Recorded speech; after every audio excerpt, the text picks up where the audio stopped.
Okay, guys. Let's see. It's week 7 or 8. We are actually right at the middle of the semester. And I think actually Wednesday, your midterm grades will be posted there. So I think everybody has their work in.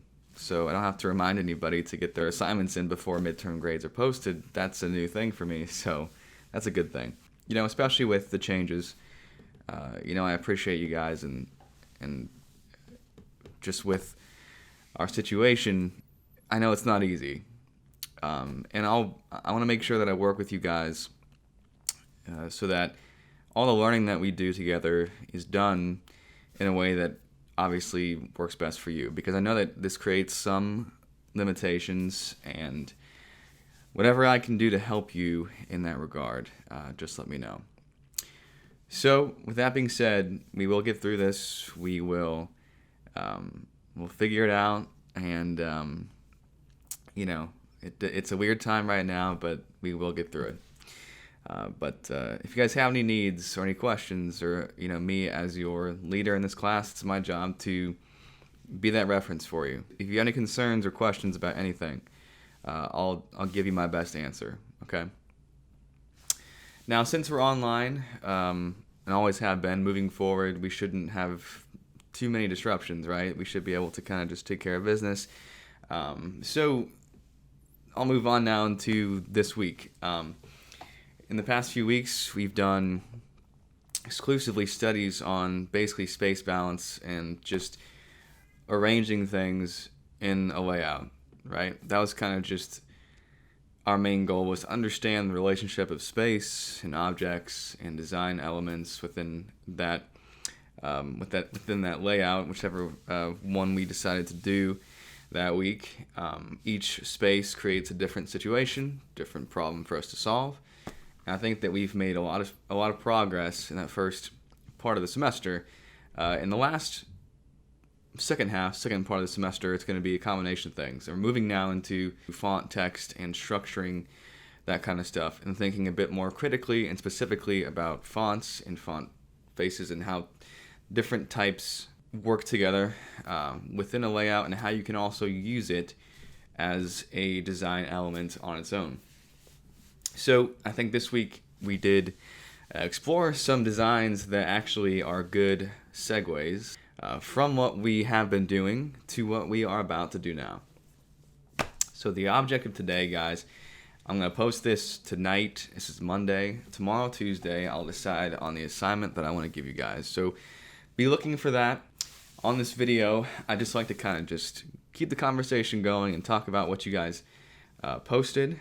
I'm not going to go through every piece that you guys shared, but I am going to highlight some of the things that I think are worth talking about. So, Taylor, in yours, there was 2 things that stuck out to me. I think you guys are very, very good already at knowing how to critique artwork from a visual sense. You guys have done this long enough, you know it, and I've shown you guys enough stuff and talked about critique enough to where you each know how to analyze a piece and you know what to look for. Sometimes it's also important for us to take it one step further and analyze a piece with the backdrop of the content. When I first saw this, it looked to me more like a poster for like a rave of some kind. I think that we can all agree that the design is very well put together. The colors are nice, the strokes look good, the layering is very specific, and everything has good space, and the text is readable, and the images are clean. Everything looks great. But I think it kind of threw me off. Like, is this a karaoke poster, or is it, something else? And so, if this is the kind of vibe that you're gonna feel when you're there, then that's a different story. So just for me, it didn't quite work. But again, we each have our own perspectives and own opinions. Additionally, I think that this link is worth exploring for everyone as we get into this topic of font, because this design company has made some logos for some pretty they either made these logos or they do work for these companies, whatever. You can kind of tell that the work that this designer, this design company produces is very, very connected to finding good typography and utilizing fonts that make sense for whatever industry that said company is a part of. And so these few are great examples of how the style of font that you choose speaks directly to what business, this company is all about. And so those characteristics are going to show through. It sounds strange. Again, we'll explore more of that as we go, but just something to think about. Thank you, Taylor. Okay, I do have, Anna, I had your PDF up at one point. Here we go, I'll just do it again. She put all of hers into a document, which is the way that I decided to do it too. This was easier. One thing I'll say that I thought of about hers is that I think that after we do various projects and we are getting our feet underneath us and an understanding of the kind of design and the kind of art that we like to create, I think that we'll find similarities in the stuff that we collect. And, if you saw her ticket design or her poster design, for example, it had a lot of color. And it's artwork that she created herself and then used that as a background layer before adding typography and text and other things. So this kind of reminded me of that because your colors that you chose were well balanced. Nothing was dominant. And I think that in these pieces especially, you can create a lot of the artwork, a lot of the overall design and layout of a piece by just being very, very meticulous and careful and intentional with that usage of color, whether it's blocks and gradients or just creating flourishes like this.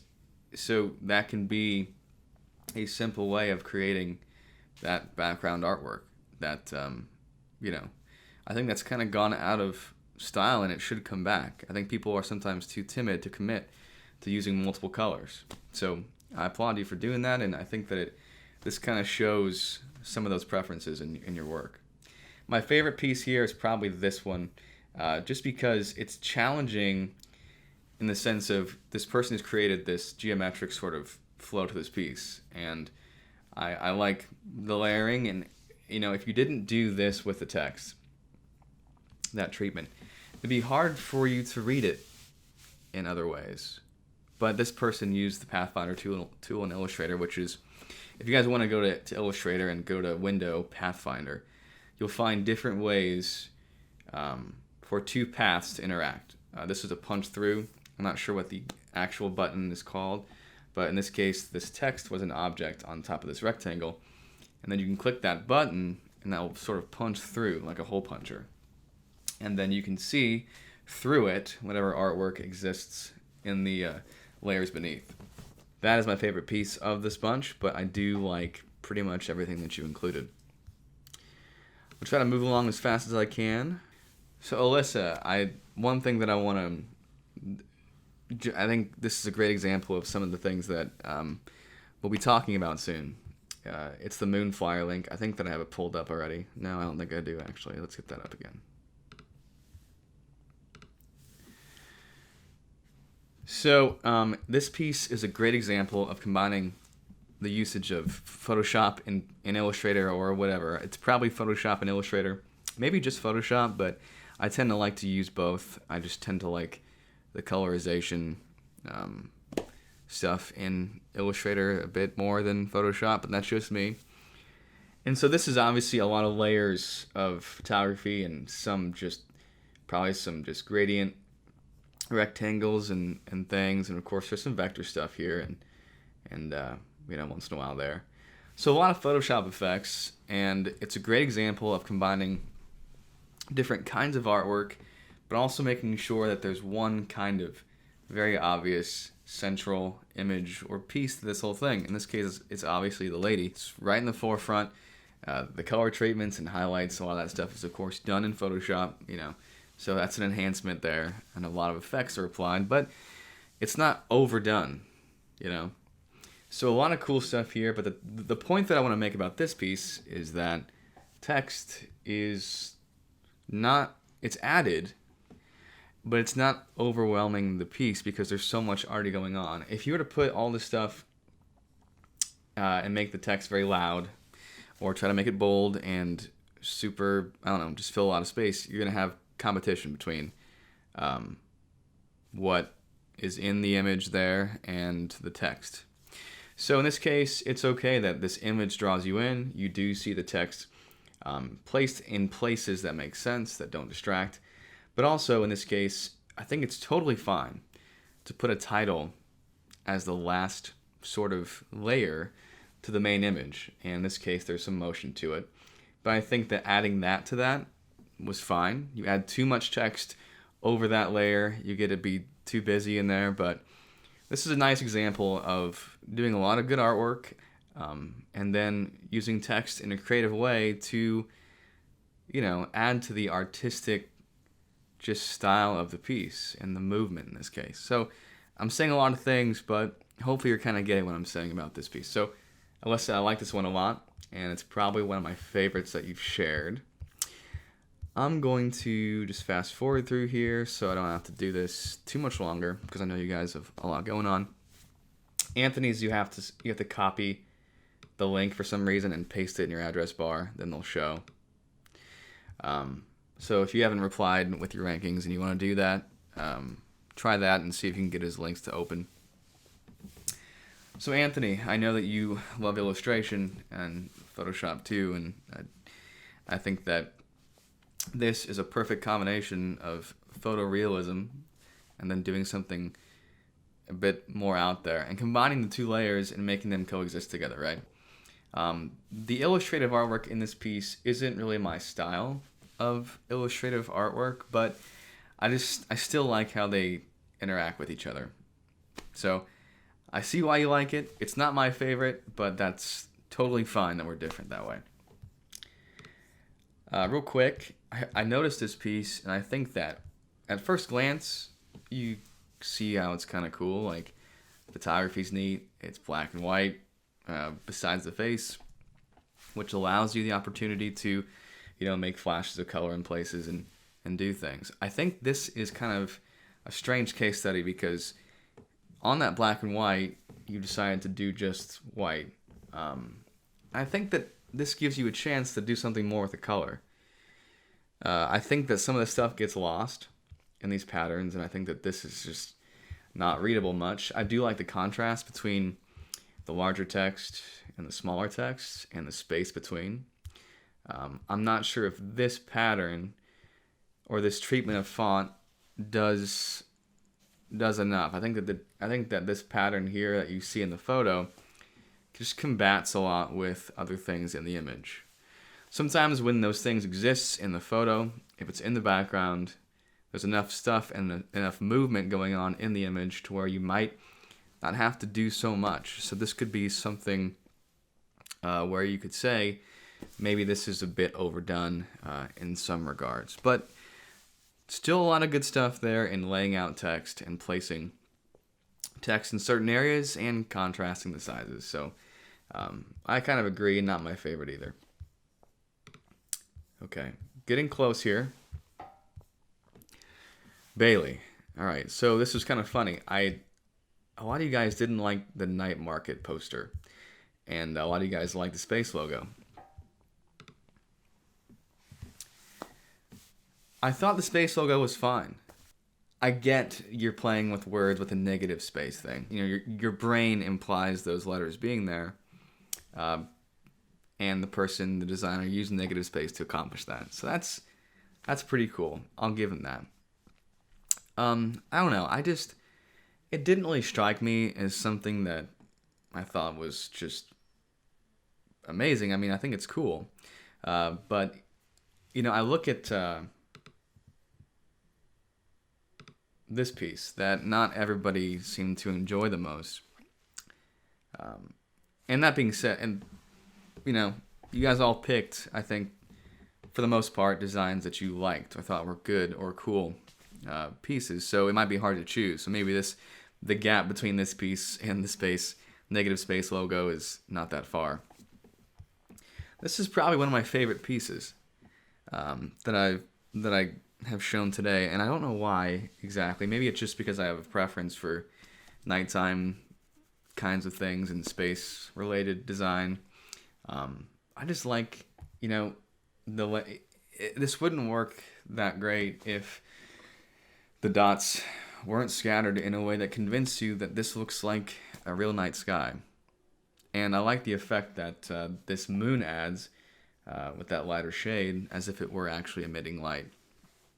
Small details, and I actually do think the font, even though it does look a little bit, maybe a bit plain to some, I think that there's something to be said about the simplicity in combining a font like that and doing something just so slightly where you might put it on a curve and add in a cursive or a script font to make it a bit more interesting. So, we'll go into studies about fonts specifically and talk about combinations of such, but this is one that I loved, and it wasn't ranked very high on many folks' lists there, but I think it's kind of funny that we have those differences in the way that we see things.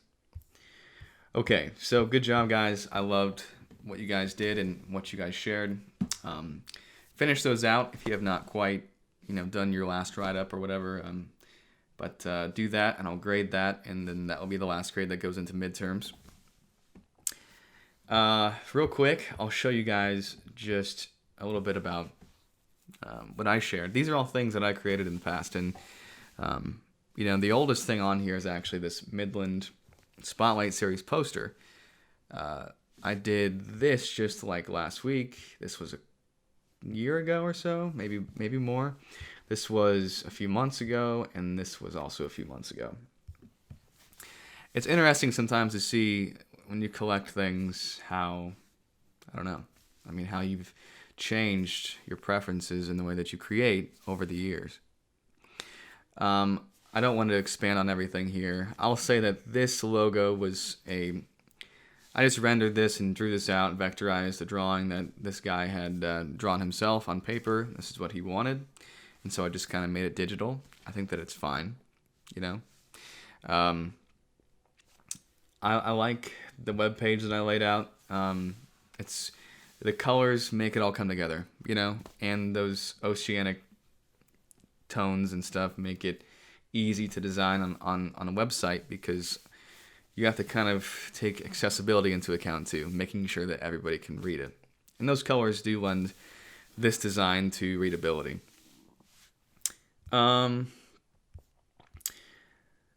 So about these three real quick. This one was the oldest. I will say this. I think that I used too many fonts on it.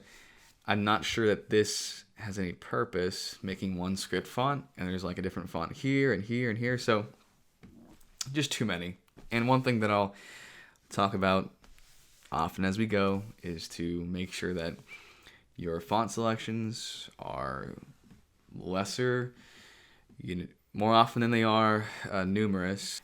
Of course, we'll spend some time there, but I think that I might have kind of failed that there. A lot of text too, I didn't quite, get it to a point where it was super digestible right away. I think there's a lot going on right here. So sometimes you have to include all the information that someone gives you, but I'm not sure that I segmented this design out as best as I could. I liked doing the duotone stuff and doing some quick Photoshop effects on those images, made them kind of just blend well with that red theme that they were going for. So there are some good things about it, and it's always fun to experiment with that slight slant of a vertical plane. So real quick about these two, I'll end with this one at the end, but with this one, it's four magic friends who did a show in October, and it's a Halloween theme, and so that helped me sort of create the vibe in my head of what I wanted this to look like. The one trouble about this piece was that they all wanted to have me go out and find their photo online, which was a pain because not every photo is going to be the same resolution, but you can use some Photoshop effects to mask or hide some of those imperfections, So I did do quite a bit to those, did a lot of obviously black and white, Probably added a quick filter of some kind, and then did some work to darken and lighten, half their faces, and added some glow to the text and to them, and that purple to dark purple black served as a nice gradient background there. So I think it came together just fine. Finally, this is a good way to end this video on. This invite, and it did not rank high on many people's lists here, I don't like it much either, the more that I look at it. And I think that I included it because I wasn't sure if I was supposed to like it. I'm not saying I'm not supposed to, but sometimes you can take each individual piece of something. You can look at the background and the text and the way that you treated subtitles and the colors. I like all those things separately. I like the background illustration. I like the way that we treated some of these subtitles, the kerning between the characters, and the colors that we chose. I thought that it was a good palette. But for some reason, they all just didn't really come together that great. Sometimes you can have a lot of good individual pieces or elements that you want to include into a design, but I don't think that I put them together in the right way. I'm not sure this piece was something that I think was particularly strong. It just seems a little bit disconnected from itself. So, I don't know. Just some thoughts. We all digress, and we learn and live on. So thank you guys for all your participation on this. I appreciate, just how much you guys wrote, and I can tell that you guys think and care about these topics. And anyway, I've talked long enough. I appreciate you guys watching this video to wrap up last week. It's kind of the time that I get to talk to you. I think it's important to hear voices once in a while.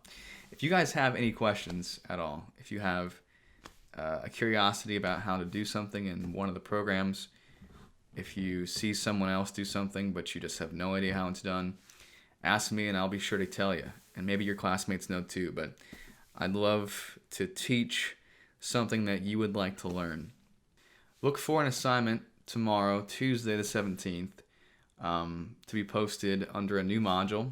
We're going to start introducing text and doing some exercises where we get to go out and explore fonts and really kind of just see what's out there and understand how they work together and how they can be used in graphic design. So a focused study on typography, and we'll go from there. But I appreciate all of your work. I appreciate that we're getting through this together, and we're still going to have some fun. So we'll make it. We're about halfway through, and midterms, as a reminder, will be posted this Wednesday. So look for that assignment on Tuesday, and we'll move forward just as we have been. Thanks, guys.